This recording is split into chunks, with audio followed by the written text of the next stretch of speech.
Augustine's illumination theory.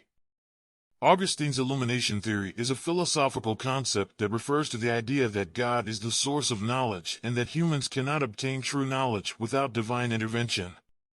This theory is based on a Platonic reading of Plato's doctrine of recollection and is rooted in Augustine's belief that true knowledge requires first-hand acquaintance. According to Augustine, cognition of intelligible objects can neither be reached empirically nor transmitted to us linguistically by a human teacher.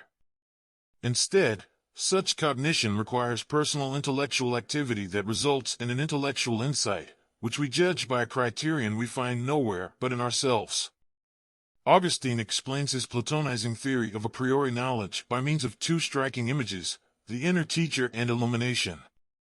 The former is introduced in the Dialogue de Magistro, in which Christ is present in our souls and presides over them like a teacher, guaranteeing the truthfulness of our understanding.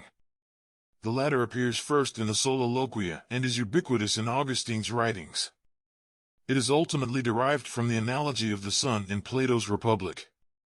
In the Soliloquia, Augustine says that just as the sun is both visible itself and illumines the objects of sight so as to enable the eye to see them, God is intelligible himself and illumines the intelligible objects so as to enable reason to activate its capacity for intellection. In De Trinitate, Augustine presents divine illumination as an alternative to Platonic recollection and situates it in the framework of a theory of creation. Here Augustine says that the human mind has been created by God in such a way as to be connected to intelligible reality from below and with a capacity that enables it to see the intelligibles in the light of intelligible truth, just as the eye is by nature able to see colors in the light of the sun.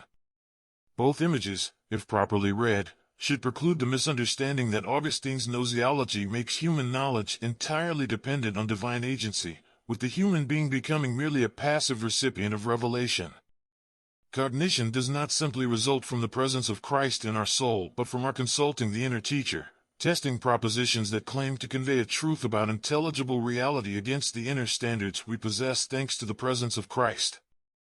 And while every human being is illumined by the divine light at least from behind so as to be able to pass true judgments about right and wrong or good and evil, in order to develop these natural intuitions to full knowledge or wisdom and to be able actually to lead a virtuous life, we need to convert to God, the source of the light. Augustine's theory of illumination is often contrasted with the empiricist theory of knowledge, which holds that all knowledge comes from experience. However, Augustine's theory is more complex than a simple rejection of empiricism. Augustine acknowledges the importance of sense perception in acquiring knowledge of sensible objects, but he argues that this kind of knowledge is limited to opinion rather than true knowledge. True knowledge, according to Augustine, requires personal intellectual activity and divine intervention. Augustine's theory of illumination has been influential in the history of philosophy and theology and has been the subject of much debate and discussion.